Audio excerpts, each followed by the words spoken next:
Après 14 ans d'autoritarisme sanguinaire pratiqué par son père, Jean-Claude Duvalier a tenté de libéraliser le régime. Héritant d'un pays au bord de la faillite, il lui a fallu solliciter une aide américaine. Pour cela, la répression a dû revêtir des habits neufs. Sous l'impulsion de l'administration Carter, le gouvernement s'est même vu obligé de tolérer un embryon d'opposition et une presse plus critique. Mais il est impossible d'être à la fois démocrate et président à vie. Désormais, la parole est à la répression. Il y a quelques semaines, vous avez fait arrêter et expulser un certain nombre de journalistes haïtiens. Alors, qu'est-ce que ça signifie? Est-ce que votre politique a changé? Non. En exilant ces quelques individus, ça ne veut pas dire pour autant que nous avons mis un point final à la libéralisation et à la démocratisation que nous avons jusqu'ici prônée.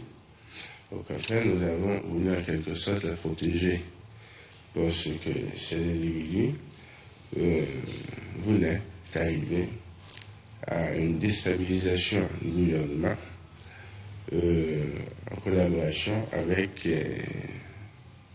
certains pays et certains groupements de l'opposition. Ce sont toutes ces raisons qui nous ont portés à réagir et à demander à ces messieurs de laisser le pays avant d'arriver à des solutions extrêmes. Parce que nous avons toujours agi de la sorte, nous avons toujours voulu prendre des mesures préventives.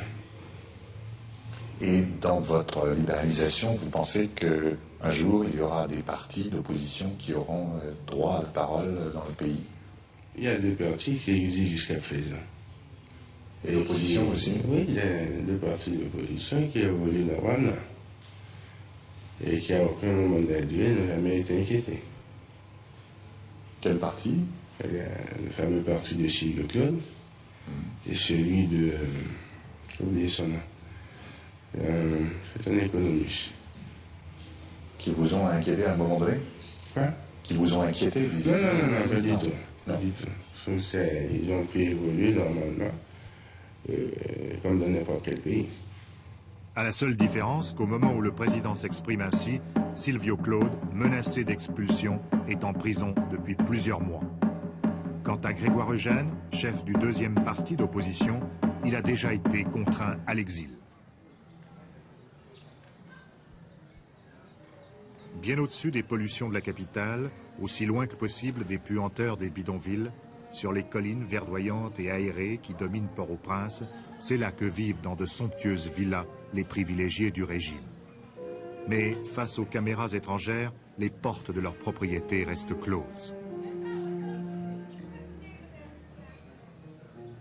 Officiers de la milice ou de l'armée, ministres anciens ou futurs, grands commerçants, exportateurs de café ou industriels, ils se veulent partisans du jean-claudisme, si ce n'est par conviction, au moins par opportunisme. Leur confiance dans l'avenir du régime a ses limites. La plupart d'entre eux préfèrent investir leur fortune à l'étranger et assurer ainsi leurs arrières.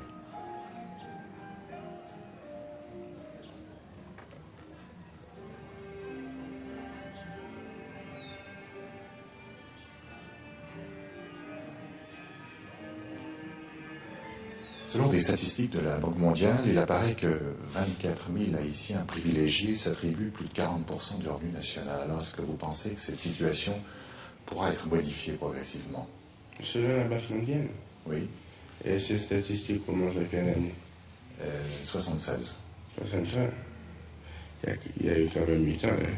76. 76, ça fait quand même près de 5 ans. Je n'ai aucune idée des derniers chiffres, mais je pense que ceci a de beaucoup évolué.